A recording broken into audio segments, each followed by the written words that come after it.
السلام علیکم ڈیفینسرز friends, defence updates میں بلغاریہ میں ہونے والی دفاعی نمائش میں global industrial and defence solutions کی شرکت، ترکی کے F-16 بلاک 70 کی ایکوزیشن سے متعلق اپڈیٹ، ترکی کے TFX کے لیے انجن کی ڈلیوریز، لیتھونیا کی یوکرین کے لیے ترک ڈرونز کی ایکوزیشن، جرمنی اور مصر سمیت دیگر اہم بین الاقوامی دفاعی خبریں بھی اس ویڈیو میں شامل ہوں گی۔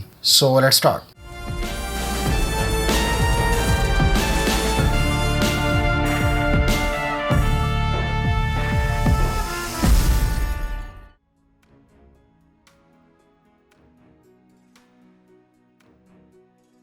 فرینڈز، پاکستان کی global industrial and defence solutions Bulgaria میں ہونے والی دفاعی نمائش میں پاکستان کی نمائندگی کر رہی ہے۔ اس دفاعی نمائش میں کمپنیاں اپنی پروڈکٹس کو بلغاریہ اور دیگر یورپین مارکیٹ میں پیش کرتی ہیں۔ نمائش میں شرکت کے لیے نیٹو اور یورپ کے نمائندوں کے علاوہ دنیا کے 68 ممالک کے ڈیلیگیشنز کو دعوت دی گئی ہے۔ اس موقع پر پاکستان نے اپنے شاہپر 2 ڈرون، گائیڈڈ مینیشن، بختر شکن اینٹی ٹینک گائیڈڈ میزائل فتح 1، ہربا اینٹی شپ کروز میزائل اور ایئر ٹو گراؤنڈ میزائل برگ کو پریزنٹ کیا۔ نمائش کے پہلے روز بلغاریہ کے صدر اور بلغاریہ میں پاکستان کی سفیر نے گیٹس کے سٹالز کا دورہ کیا۔ یاد رہے کہ اس سے پہلے global industrial and defence solutions Qatar, سعودی عرب اور مصر میں دفاعی نمائشوں میں حال ہی میں پاکستان کی نمائندگی کر چکی ہے۔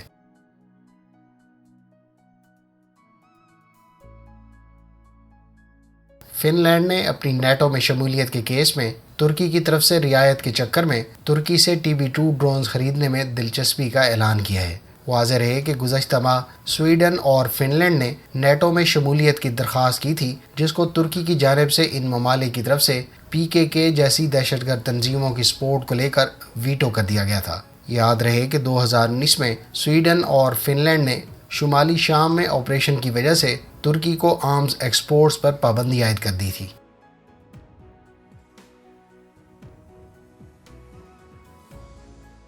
کینیڈا کے multi mission aircraft acquisition project کے لیے بوئنگ اپنا P-8 پوسائیڈن طیارہ آفر کرے گی۔ اس مقصد کے لیے بوئنگ اور کئی کینیڈین کمپنیوں نے شراکت داری میں بھی دلچسپی کا اظہار کیا ہے۔ واضح رہے کہ P-8 پوسائیڈن اس وقت 5 ممالک کے زیر استعمال ہے اور اب تک اس ایئر کرافٹ کے 150 طیارے ان ممالک کی سروس میں موجود ہیں۔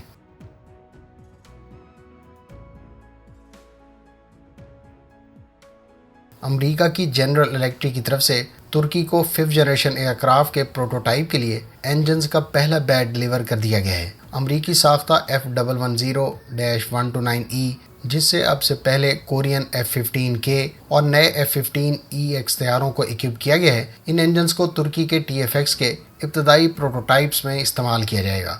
TFX پروجیکٹ کے تحت 3 بلاک 0 کنفیگریشن اور غالباً 3 ہی بلاک 1 کنفیگریشن میں لو ریٹ انیشیل پروڈکشن اور سیریل پروڈیوس فیز میں تیار کیے جائیں گے۔ یاد رہے کہ ترک ایروسپیس انڈسٹریز نے امریکی حکومت کو 5 انجنز کا آرڈر 2019 اور 5 ہی کا 2021 میں دیا تھا۔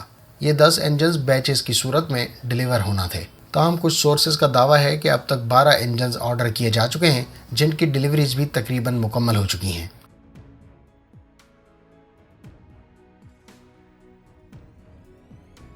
فرینڈز، مصر کے بارے میں اطلاعات ہیں کہ وہ برازیل سے AV-TM-300 کروز میزائل اور متعلقہ لانچرز خریدے گا۔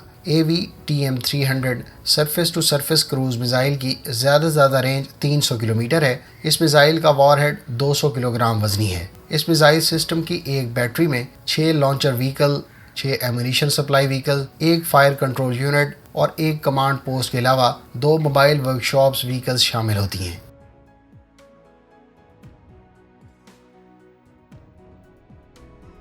فرینڈز، رائٹرز کے مطابق امریکی حکومت 4 MQ-1C Gray Eagle medium altitude long endurance drone Ukraine کو ڈلیور کرنے پر غور کر رہی ہے۔ اس ڈرون کو جنرل اٹامکس کے MQ-1 پریڈیٹر سے ڈیرائیو کیا گیا ہے۔ اس ڈرون پر ہیل فائر اور GBU-44 وائپر سٹرائک گائیڈڈ مینیشن کو کیری کیا جا سکتا ہے۔ MQ-1C کی انڈیورنس 30 آورز اور یہ 25,000 فٹ کی بلندی پر پرواز کر سکتا ہے۔ یوکرین اس وقت ترک ساختہ TB2 ڈرون استعمال کر رہا ہے۔ جہاں MQ-1C ایک ایکسپینسو ڈرون ہے، وہیں TB2 کی پر یونٹ کاسٹ $4 سے $5 ملین بتائی گئی ہے۔ ایک اور خبر کے مطابق امریکہ نے یوکرین کو 4 high mobility artillery rocket system launcher deliver کر دیے ہیں۔ یہ rocket plus missile launch system guided rocket کو 70 اور ٹیکٹیکل میزائل کو 300 کلومیٹر کی رینج پر فائر کر سکتا ہے۔ تاہم مختلف سورسز کے مطابق امریکہ نے اس سسٹم کے ساتھ ٹیکٹیکل میزائل فراہم نہیں کیے۔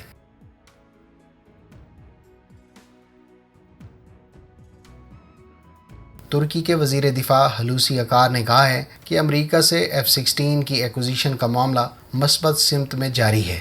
ترک وزیر دفاع نے یہ بات ترکی کی ایئر فورس کی 111ویں اینیورسری کے موقع پر کہی۔ یاد رہے کہ ترکی نے امریکہ سے 40 بلاک 70 طیاروں کی فراہمی اور وائپر سٹینڈرڈ پر اپنے موجودہ 80 طیاروں کی اپ گریڈز کے لیے کٹس آرڈر کر رکھی ہیں، جن کی باقاعدہ درخواست اکتوبر 2021 کو کی گئی تھی۔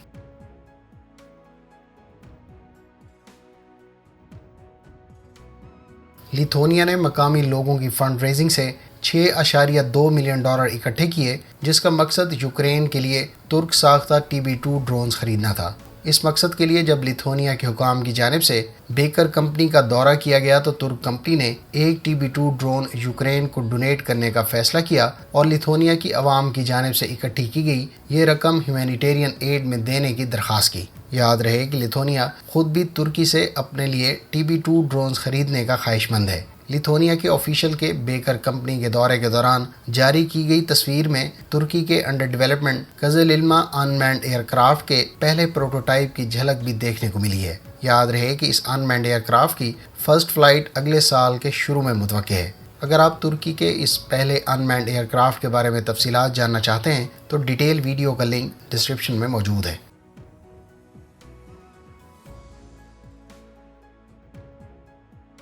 جرمنی میں ایک انٹرنیشنل ایروسپیس ایگزیبیشن ہونے جا رہی ہے جس میں MBDA جرمنی اپنا نیا ویپن سسٹم پہلی مرتبہ شوکیس کرے گی۔ Sky warden short range air defence system, جس کو خاص طور پر ڈرونز کو انٹرسیپٹ کرنے کے لیے تیار کیا گیا ہے، اس سسٹم کو خاص طور پر موجودہ ڈرونز ایریل تھریٹس کو مد نظر رکھتے ہوئے تیار کیا گیا ہے۔ البتہ اس سسٹم کی مزید تفصیلات جاری نہیں کی گئی۔